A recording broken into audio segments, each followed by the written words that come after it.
കേരളത്തവണ ആര് ഭരിക്കും? LDF, UDF, BJP? UDF ആണ് വരുള്ളൂ. അത് ജനങ്ങളെ കയ്യിലാണ്. UDF വരണം. UDF വരുമോ? അങ്ങനെയാണ് ഇപ്പോഴത്തെ ട്രെൻഡ്. നിങ്ങൾ പറഞ്ഞ മാതിരി ഏതാ പറയാൻ അതന്നെ. UDF. ആർക്കും അധികം വോട്ടിട്ടിച്ചാ അവര് ജയിക്കും. രണ്ടവിടെ ഇങ്ങനെ ഭരിക്കുക. ഇത് നോട്ടാണ്. LDF കയറും. LDF കയറും. UDF ആണ്. ഓപ്ഷൻ ശരിക്കും ഭരണം മാറി വരണം. 102 സീറ്റോട് UDF ഭരണത്തിൽ വരും. അധികാരം മാറ്റം ഉണ്ടാവണം. UDF. അത് നല്ലത് UDF തന്നെ. LDF. UDF ഭരിക്കും. ഉറപ്പാണ്. UDF വരും. UDF ഭരിക്കും.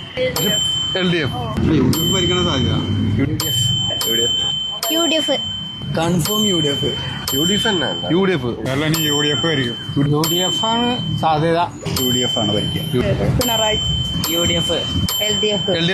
കേരളം ആരെ ഭരിക്കും? LDF, UDF, BJP? UDF ഭരിക്കും. UDF-നാണ് ചാൻസ് കൂടുതൽ. LDF വരും. പിണറായി വിജയൻ ഭരിക്കും. കേരളം ഇത്തവണ ആര് ഭരിക്കും? കോൺഗ്രസ്. UDF ഭരണം അതാണ് നമുക്ക് വേണ്ടത്.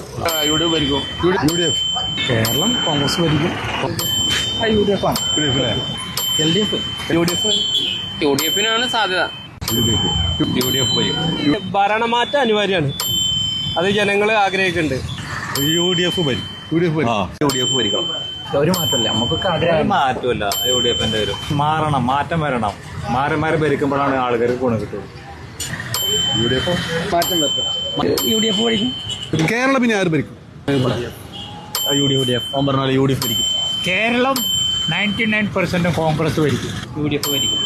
കേരളം UDF ഭരിക്കും. കേരളം UDF ഭരിക്കും. UDF വരട്ടെ എന്നാണ് ആഗ്രഹം. UDF അല്ലേ? UDF ഭരിക്കും. എന്താ താമസം? എന്താ UDF ഭരിക്കും. ജയിക്കേണ്ടവർ ജയിക്കും, തോൽക്കേണ്ടവർ തോൽക്കും. കേരളം ഇനി ആര് ഭരിക്കും? പട്ടാമ്പിയുടെ പൾസറിഞ്ഞപ്പോൾ കിട്ടിയത് അപ്രതീക്ഷിത മറുപടികൾ. ജനവിധി ആർക്ക് അനുകൂലമാകും? കാത്തിരുന്ന് കാണാം.